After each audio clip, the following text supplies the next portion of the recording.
네, 허재현 기자의 시사바리스타. 박원순 시장님 이 타계 이후에 벌어지는 여러 논란들에 대해서 함께 여러분과 짚고 있습니다. 2부 함께 하실게요. SBS 보도가 또 오보로 밝혀졌네요. 네. 어제 김재련 변호사가 그 박원순 시장님과 어떤 논란이 됐던 그 성추행 의혹, 그 피해자가 SBS가 여러 명 있는 것으로 알려졌다 이렇게 보도한 적이 있었어요. 여러분 기억나세요? 그게 사실이 아닌 걸로 확인이 되네요. 김재련 변호사가 어제 그 변호인이 고소인은 한 명이다, 피해자도 한 명이다 이렇게 밝혔습니다. 2020년 7월 9일 날, 그러니까 박원순 시장님 그 지금 타계하시고 나서 바로 직후에 하루 뒤에 SBS 민경호 기자가 이 친구 나랑 법원에 같이 있었던 친구네 이제 보니까. 민경호 기자가 이런 보도를 했어요. 잠깐 읽어드릴게요. 박 시장과 고소인의 대화는 주로 텔레그램으로 이루어졌으며 A씨는 박 시장과 나눈 메신저 대화 내용을 증거로 제출한 것으로 알려졌습니다. A씨는 또 본인 외에 더 많은 피해자가 있다고도 덧붙였습니다. 박 시장이 두려워 아무도 신고하지 못한 가운데 본인이 용기를 냈다는 겁니다. 이렇게 민경호 기자가 밝혔어요. 이거는 A씨를 만나가지고 기사 쓴 거 아니에요? 알려진 것도 아니고 본인이 이렇게 밝힌 것처럼 이렇게 기사에 써 있잖아요. 민경호 기자 어떻게 된 거예요? 고소인은 한 명이고 피해자도 한 명이라는데 변호사는 A씨 만나서 기사 쓴 거 맞아요? 지금 이 기사 내용을 보면 정확하게는 제가 볼 땐 고소인을 직접 만난 게 아니라 고소인의 관계인을 건너 만나가지고 그냥 그 정보를 받아가지고 이렇게 단정적으로 제대로 확인 안 된 상태에서 보도한 것 같은데요. 이 변호사조차도 이 민경호 기자가 만난 게 아닌 것 같아요. 그러면은 변호사가 이렇게 뒤늦게 나와가지고 정정할 리가 없잖아요. SBS가 자꾸 이렇게 논두렁 사건도 그렇고 표창장 보도도 그렇고 제대로 자기들이 확인이 안 된 상태에서 이렇게 단정적으로 자꾸 보도하는 이 문제가 자꾸 터져요. 이거 왜 이럽니까? SBS 기자들. 민경호 기자는 제가 잘 아는 애인데 얘 진짜 그렇게 나쁜 애는 아니었는데 참. 이거 SBS 해명해야 됩니다. 문제 삼아야 돼요. 유족 쪽에서. 그리고 한국 여기자 협회가 성명 낸 것도 참 이것도 문제가 많아요. 한국 여기자 협회가 뭐 박원순 시장의 별세 안타깝게 여기지만 피해 호소 여성과 연대하겠다 이렇게 입장을 밝혔네요. 성명을 냈는데 아니 같은 이야기도 피해를 호소하는 여성과 연대하겠지만 박원순 시장의 별세를 안타깝게 여깁니다. 이렇게 밝히면 안 됩니까? 저는 그렇게 밝힐 것 같은데요. 저도 피해 호소 여성과 연대할 거예요. 그럼 한국 여기자협회와 제가 우리 입장이 서로 같네요. 그런데 왜 이런 상식적인 수준의 판단을 굳이 성명까지 내서 밝힙니까? 무슨 정치적인 목적이 있는 거 아니에요? 저는요, 여성이라는 이유만으로, 무슨 소수자라는 이유만으로 정치적 판단이 막 옳은 것처럼 그렇게 간주돼서는 안 된다고 생각합니다. 연대하는 건 좋은데 한국 여기자협회 신중하게 성명을 내셨어야죠. 그러니까 바로 반론 같은 게 나오는 거 아닙니까? 뭐냐? 그 예전에 머니투데이에서 그 머니투데이 무슨 간부가 여기자를 무슨 성추행하고 그랬었나 봐요. 이게 나중에 다 사실로 밝혀졌는데 이걸 가지고 그 여기자가 너무 답답하니까 그 사내 여기자협회나 뭐 이런 데에서 제발 좀 도와달라고 입장 좀 내달라고 막 그렇게 호소를 했었는데 한국 여기자협회가 제대로 안 도와줬나 봐요. 둘 사이에 다툼이 있는 문제라서 이 부분 도울 수 없다. 입장을 밝히기가 어렵다. 이렇게 얘기해가지고 그 통보받았던 그 어떤 편지 내용들이 페이스북에 막 떠다니고 있더라고요. 한국여기자협회, 니네 과거에는 이래놓고 왜 박원순 시장 건에 대해서만 이렇게 성급하게 입장을 신속하게 발표하는 거지? 이러면서 사람들이 조롱하고 있더라고요. 애끼 한국여기자협회, 이 사람들 진짜 정치적으로 자꾸 이렇게 행동할래요? 정작 일상적인 시기에는 피해를 호소하는 여성한테 아무런 도움도 안 주다가, 에? 뭔가 존재감을 드러낼 적당한 기회다 싶을 때만 딱 성명을 내고, 에? 박원순 시장님한테 성추행 당하면은 연대하고, 에? 머니투데이 간부한테 성추행 당하면 연대를 안 합니까? 그거 왜 그러는 건데요? 한국여기자협회는 기자들 욕먹이지 좀 마세요. 무슨 협회 만들어가지고 왜 그래? 아유, 제가 흥분해서 죄송합니다. 화가 나요, 진짜. 그런 부분 좀 짚고 싶고요. 그리고 여러분한테 이런 부분 좀 알려드리고 싶었어요. 기자들이 이제 이해찬 대표가 이제 조문하고 나오면서 여러 가지 그 질문하는 과정에서 좀 잡음이 있었잖아요. 여러분이 조금 그 오해하고 계신 것도 있고, 기자들도 좀 자성해야 될 부분들이 좀 같이 있어요. 뭐냐면, 이해찬 민주당 대표한테 이제 기자들이 그때 그 자살 당시에 정확한 어떤 상태에 대해서 목을 맸는지 떨어졌는지 성곽의 높이는 어떻게 되는지 자살 흔적인지 타살인지 어쩌고저쩌고 이런 것들 기자들이 질문했잖아요. 그러니까는 이해찬 민주당 대표가 화가 났는지 좀 부적절한 얘기를 하셨죠. 그래서 이제 그 기자들의 이제 이런 행동을 보고 많은 이제 국민들이 어떻게 기자들이 이런 질문을 할 수 있냐, 빈소에서, 정확히 빈소라기보다는 이제 빈소 바깥이죠. 논란이 좀 됐죠. 자, 여러분, 제가 기자 입장에서 좀 설명을 좀 드려볼게요. 사실은요, 어떤 브리핑 현장에서 질문은 여과 없이 해야 됩니다. 모든 질문은. 왜냐하면 박원순 시장님이 타살이냐 자살이냐 이런 것들에 대한 의혹 제기도 사실 기자는 할 수 있어야 돼요. 다만 여러분, 질문을 한다고 해서 그것을 다 기사로 쓰는 건 아닌 거거든요. 그래서 질문하는 행위와 보도하는 행위는 구분해서 봐야 됩니다. 그런데 문제는 이 질문하는 행위 자체가 생방송으로 다 나가버리는 바람에 그 질문 자체가 보도와 똑같은 효과를 내버린 거예요. 그래서 이번에 이렇게 논란이 커진 겁니다. 우리가 기사로 다 내보내지는 않더라도 기자들이 별의별 질문은 다 해야 되는 겁니다. 그래야 놓치지 않고 모든 음모론과 모든 합리적인 의혹 제기들 한꺼번에 다 해야지 그게 취재인 거예요. 그거를 위해서 기자들이 국민을 위해서 발빠르게 대신 뛰어다니는 겁니다.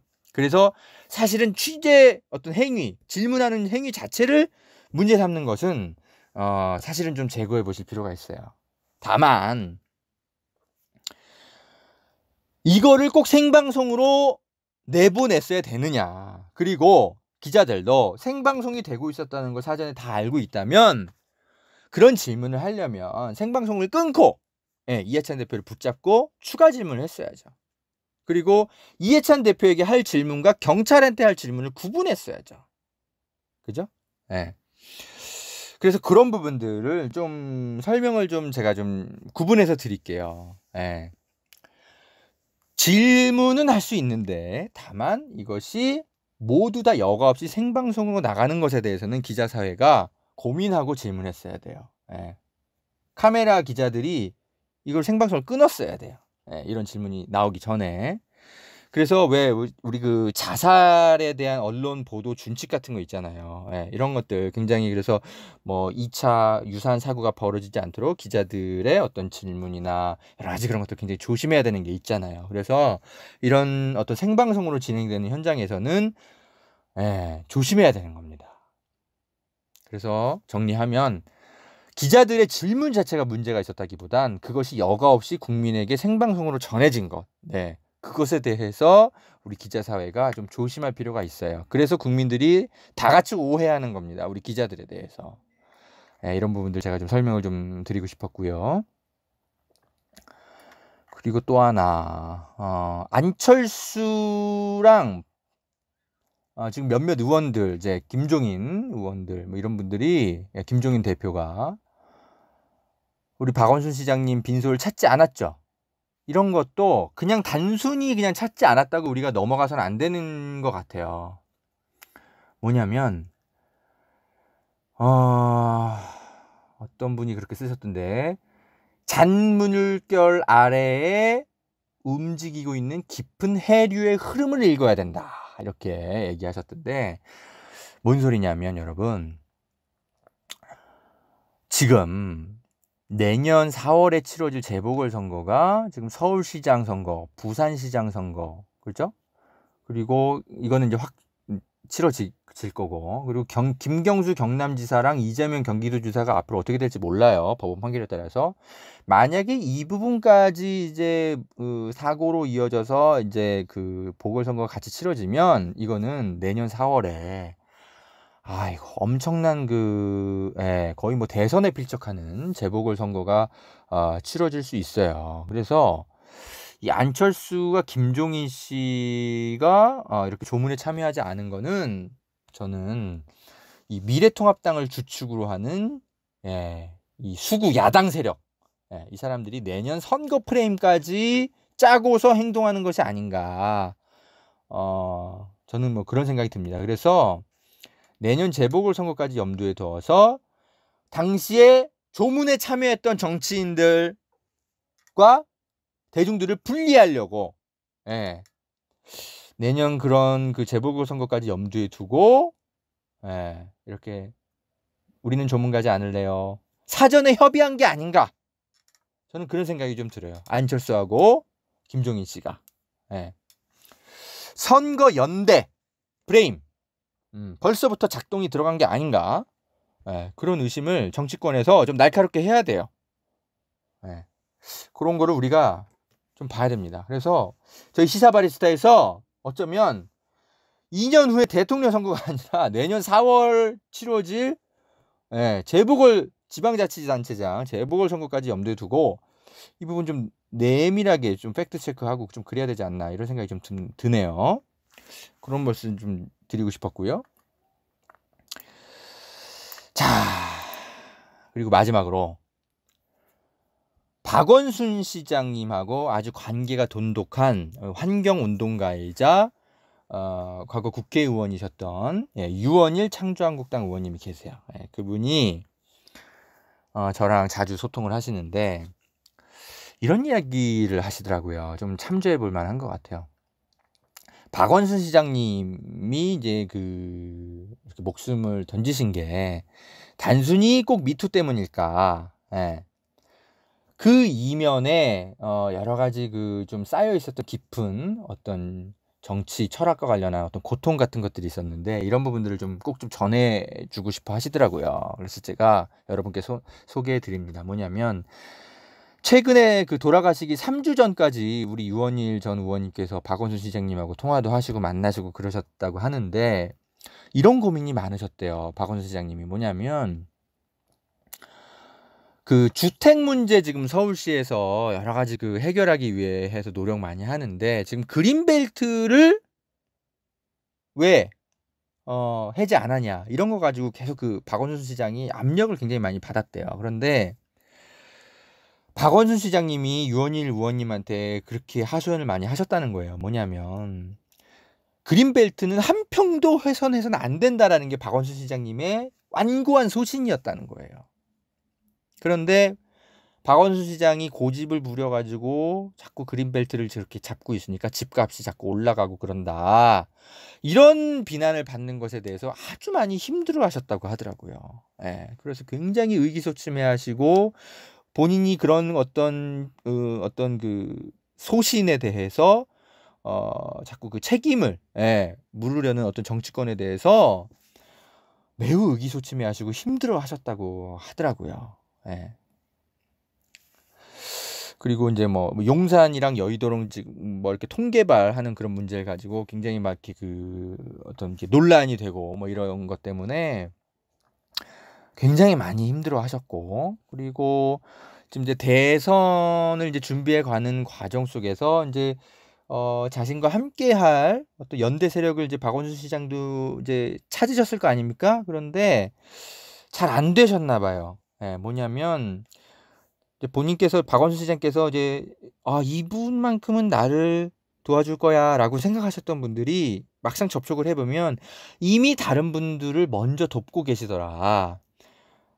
자기가 찾아갔을 때 너무 늦었더라. 이런 얘기를 사적으로 하시면서 굉장히 그 고뇌가 많으셨다고 하더라고요. 예, 그런 이야기를 유원일 전 의원께서 가까이서 최근까지 목격을 하셨다 그러더라고요. 그래서 어떤 미투 사건 뭐 이런 것에 대한 자신의 어떤 고민, 그런 것과 함께 동시에 대선을 준비해가는 과정, 그리고 그린벨트 환경, 서울의 우리 후손들에게 서울시를 어떻게 물려줄 것인가에 대한 어떤 정치적 소신, 이런 것들이 한꺼번에 공격받는 것에 대한 인간적인 고민, 정치적인 고뇌, 이런 것들 때문에 최근 몇 개월간 매우 힘들어 하셨다고 하더라고요. 이건 우리 시민들이 미처 몰랐네요.